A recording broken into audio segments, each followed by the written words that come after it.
Bonjour à tous. Eh bien, prenons encore un instant aujourd'hui pour lire et méditer un deuxième passage du livre du ciel de Luisa Picaretta. Au nom du Père qui m'a créé, du Fils qui m'a sauvé et du Saint-Esprit qui me sanctifie. Amen. Jésus, je me plonge à nouveau en toi, dans ta divine volonté. Je m'unis à toi, je m'identifie à toi, je me consume en toi, je fonds ma volonté dans la tienne et je te supplie, Jésus, eh bien, de prendre les commandes de mon existence. Viens tout faire en moi jusqu'à mon dernier souffle et viens particulièrement en cet instant méditer en moi. Eh bien, ce passage, cet enseignement que tu nous donnes pour notre sanctification, pour que nous puissions grandir en sainteté et nous rapprocher de toi. Que pas un seul mot ne puisse être perdu, que tous ces mots puissent s'infuser en mon cœur et que je puisse vraiment décider de mettre en pratique tes enseignements, que je puisse t'inviter dans toutes mes actions et que ma vie puisse porter du fruit pour ta gloire, celle de ton Père et celle de l'Esprit Saint. Parle maintenant à travers ma bouche. Envoie-moi ton Saint-Esprit, que je reste toujours unie à toi dans ta vérité. Alors le passage que nous allons méditer est celui du 28 février 1926 dans le volume 19. C'est Louisa qui parle. J'étais toujours parmi mes peurs et mon toujours aimable Jésus, se faisant voir, toute bonté me dit « Ma fille, ne perds pas de temps, parce que chaque fois que tu te préoccupes de toi, c'est un acte de ma volonté que tu perds. Et si tu savais seulement ce que signifie perdre un seul acte dans ma volonté. » Voilà, à travers Louisa, le Seigneur s'adresse à chacun de nous. Ne perdons plus de temps à réfléchir, à nous plonger dans les choses du monde, mais restons les yeux fixés sur Jésus. Parce qu'à chaque fois que nous nous concentrons sur nous, sur nos petites actions du quotidien, sans inviter Jésus, eh bien nous perdons des actes divins. Nous savons que quand nous nous unissons à Jésus, ces actes ne sont plus humains, mais deviennent éternels, deviennent infinis, deviennent divins. Alors ne les perdons plus et restons vraiment tout le temps en union avec Jésus. Invitons-le dans toutes nos actions et vraiment laissons-nous façonner par ses mains divines. Jésus continue. Tu perds un acte divin quand tu te concentres sur toi, quand tu ne m'invites pas dans cette action. Cet acte qui embrasse toute chose et toute créature et qui contient tous les biens qui existent dans le ciel et sur la terre. Voilà, quand Jésus agit en nous, eh bien notre acte devient magnifié, il devient sanctifié par la présence de Jésus, par vraiment son sceau divin. Et en fait, cet acte va contenir tous les biens qui existent dans le ciel et la terre. Enfin, c'est vraiment absolument magnifique. Plus encore, étant donné que ma volonté est un acte continu qui n'arrête jamais sa course, je ne peux pas non plus attendre lorsque tu t'arrêtes à cause de tes peurs. Jésus dit, dans la divine volonté, c'est un acte unique et éternel, un acte continu. Donc je ne peux pas attendre quelqu'un qui est là, qui s'arrête, qui est dans ses doutes, dans ses questionnements. Il est préférable que tu suives cet acte dans sa course continue, plutôt que d'attendre que tu sois prête à le suivre.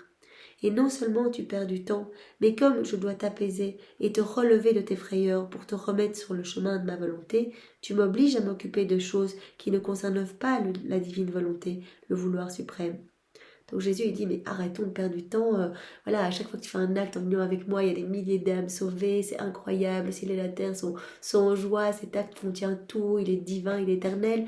Et chaque fois que tu fais, que tu te poses des questions, eh bien moi je dois perdre du temps à venir te ramener sur le chemin de la divine volonté, et c'est tout du temps perdu en fait. Donc reste les yeux fixés sur moi et vraiment avance et laisse-toi vraiment laisse-toi remplir de ma divinité, laisse-toi remplir de toutes ces vies divines, de toutes ces connaissances et agis, unis-toi à moi. Mon ange lui-même, qui est près de toi, reste l'estomac vide quand tu te focuses sur toi-même, que tu déconnectes ton regard de moi. Notre ange gardien qui se trouve vraiment à côté de nous, reste l'estomac vide. Parce que chaque acte que tu as accompli dans ma volonté, en suivant sa course, est une béatitude accidentelle de plus dont il jouit. Donc ça c'est magnifique. À chaque fois qu'on fait un acte en union avec Jésus, eh bien on va donner une béatitude accidentelle à notre ange, en fait, qui va pouvoir l'amener dans le ciel et tous les anges, tous les saints vont pouvoir en profiter. Étant tout près de toi, il va pouvoir recevoir cette béatitude accidentelle, il va pouvoir en jouir. Et c'est un paradis de joie redoublée que tu lui offres, si bien qu'il se sent heureux dans sa destinée de t'avoir sous sa garde. c'est super heureux. Vous imaginez, et là maintenant on est en train de faire cette vidéo dans la divine volonté, eh bien il y a tous nos petits anges gardiens là qui sont en train de se réjouir, qui reçoivent des gloires accidentelles, qui reçoivent des béatitudes accidentelles, etc. Et donc ils sont super heureux de nous avoir sous leur garde. Et comme les joies du ciel sont communales, ton ange offre la béatitude accidentelle qu'il a reçue de toi, son paradis redoublé, à toute la cour céleste, comme fruit de la divine volonté de sa protégée. Il arrive directement et il vient apporter ce cadeau parce que tout est commun. Et donc il va apporter ce cadeau pour tous les anges, tous les saints. Et il va vraiment offrir cela comme fruit de la divine volonté de chacun de nous. Toute la cour céleste fête, magnifie et loue la puissance, la sainteté, l'immensité de ma volonté.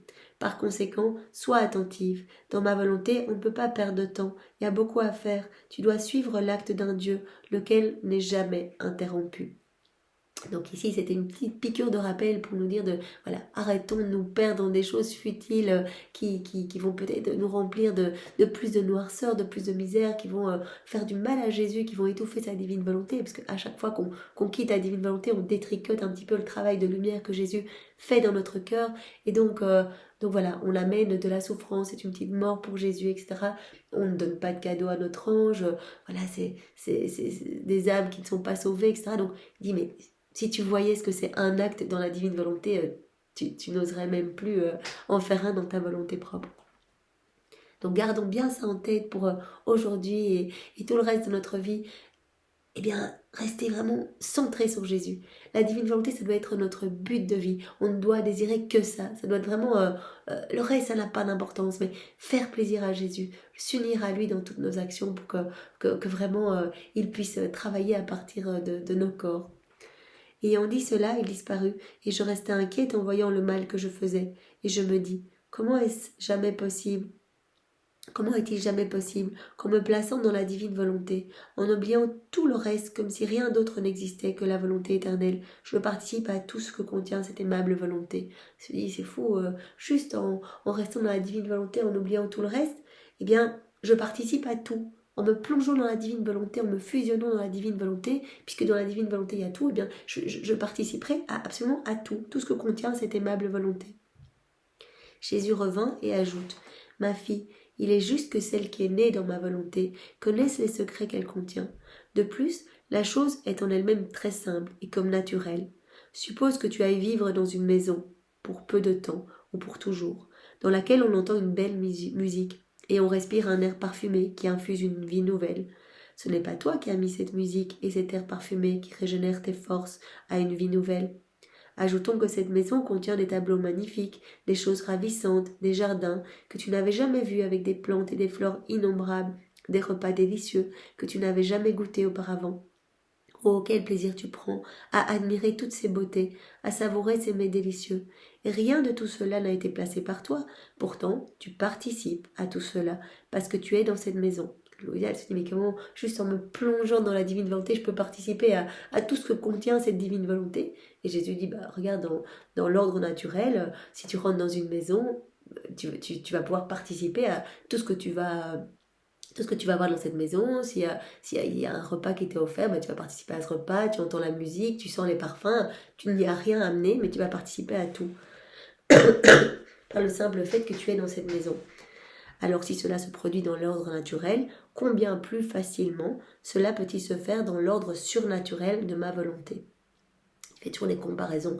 Si cela se fait dans l'ordre naturel, eh bien combien plus évidemment cela se fait dans l'ordre surnaturel, même si nous n'en avons pas conscience, même si tout se passe au niveau spirituel, eh bien quand on s'unit à Jésus, on va participer à tout ce qui se trouve dans la divine volonté.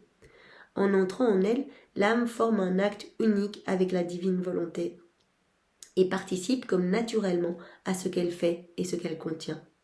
De plus, pour vivre dans ma volonté, l'âme est d'abord dépouillée des vêtements de l'ancienne culpabilité d'Adam et revêtue des vêtements du nouveau et saint Adam. Donc voilà, depuis la chute d'Adam, Adam quittait la divine volonté, s'est rempli de misère, les hommes ont vu les iniquités, les vices, les péchés, tout cela a vu le jour de par la rupture avec la divine volonté. Et donc Jésus dit, quand tu reviens en fait à ce pourquoi tu as été créé, quand tu t'unis à moi, eh bien directement, je te retire ce vieux vêtement je te retire ce vieux vêtement de misère, de péché, de noirceur, et je te revais de nouveaux vêtements de lumière, en fait. C'est pour ça qu'on parle des enfants de lumière. Je te revais des vêtements nouveaux du Saint Adam, en fait. Comme les vêtements qu'Adam portait, en fait, il était revêtu de lumière avant sa chute. C'est le vêtement de la divine volonté. Son vêtement est la lumière de la volonté suprême, elle-même par laquelle toutes ces divines manières lui sont communiquées, lesquelles seront nobles et communicatives à toutes les âmes. Donc voilà, en fait, si on choisit de vivre en union avec Jésus, qu'on s'abandonne entre ses mains, qu'on le laisse agir en nous, eh bien nous allons nous revêtir de sa lumière, il va venir vivre en nous et donc nous remplir de son amour, de son Esprit Saint, de tout ce qu'il est. Et donc sa propre lumière va rejaillir à partir de notre humanité, de nos regards, de nos paroles, etc. Et donc c'est sa lumière qui va pouvoir toucher les hommes autour de nous, c'est son amour qui va pouvoir toucher les hommes autour de nous. Et donc ça va être vraiment communicatif pour toutes les âmes. Et en plus, on sait que ça va même dans le passé, dans le futur, il n'y a pas de limite de temps. Cette lumière fait perdre à l'âme ses traits humains et restaure en elle la physionomie de son Créateur. Donc c'est vraiment très beau. Cette lumière, quand on choisit de s'unir à Jésus, eh bien cela vient vraiment pulvériser tout ce qui nous rend laid, tout ce qui nous rend éloignés de Dieu. On a été créé à l'image et à la ressemblance de Dieu. Et bien cette lumière vient nous redonner cette ressemblance. Vraiment, c'est comme si nous redevenions un peu un écho de la Trinité.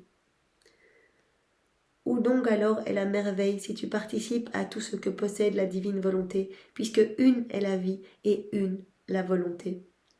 Par conséquent, sois attentive à rester fixée sur moi, à rester fusionnée dans la divine volonté, pour faire un vraiment avec le divin vouloir et que tu puisses participer à tout ce que possède la divine volonté. Je te l'ai recommandé, sois-moi toujours fidèle, et ton Jésus te fera toujours vivre dans sa volonté. Je veillerai à ce que tu n'en sortes jamais. Donc Jésus nous promet à travers Louisa ici, parce que je crois qu'il s'adresse pas. Il y a bien sûr une mission qui est tout à fait spécifique à Louisa, mais très souvent il s'adresse à Louisa pour nous passer un message à nous.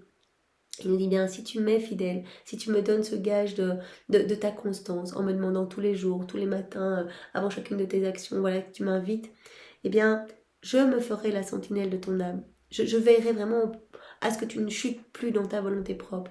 Je te donnerai les grâces en suffisance, les bénédictions pour que vraiment tu restes dans le royaume de ma divine volonté. Je veillerai à ce que tu n'en sortes jamais. Reste-moi toujours fidèle et moi, je te ferai toujours vivre dans ma divine volonté. Eh bien Seigneur, donne-nous cette grâce de la fidélité, donne-nous cette grâce de la constance, donne-nous cette grâce de l'humilité qui est vraiment eh bien, la clé pour pouvoir rentrer, en fait, nous faire tout petits, accepter de mourir à nous-mêmes pour te laisser toute la place en nous. Donne-nous vraiment ces grâces pour que nous puissions te plaire, que nous puissions être vraiment de bons outils entre tes mains. Merci Seigneur, avec tes propres remerciements, sois loué, béni et glorifié et remercié au nom de tous, au nom du Père et du Fils et du Saint-Esprit. Amen. Bonne journée à tous, soyez tous bénis. Au revoir.